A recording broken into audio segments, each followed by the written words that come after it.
So guys, ngayon ituturo ko sa inyo ang tamang pag-pack and pag-seize ng computer. Is yung, wag natin bubuksan yung computer.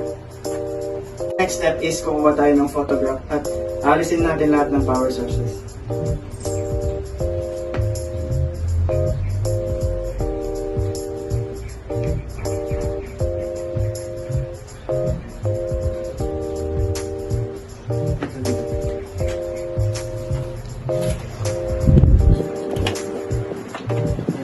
Yung next step is tatakpan natin yung mga drive slot.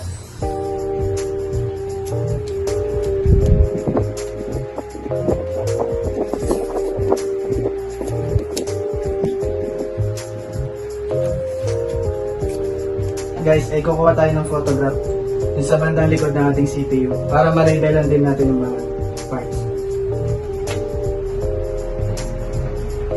Nilabelan natin yung mga connectors, for example ito.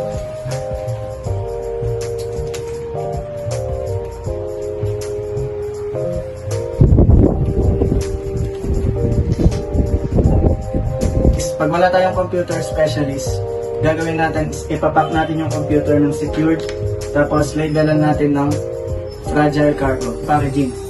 Una, dapat yung monitor is naka-upside down, tapos nakaharap siya sa mismong CPU para di siya magasgasan.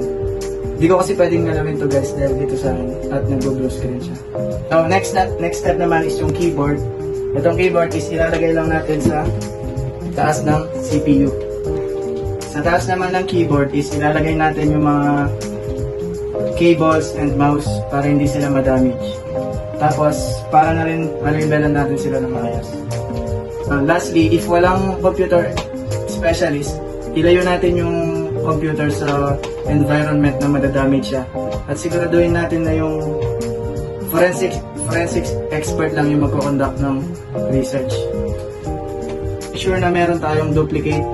And yung original copy is yung evidence custodian yung bahala.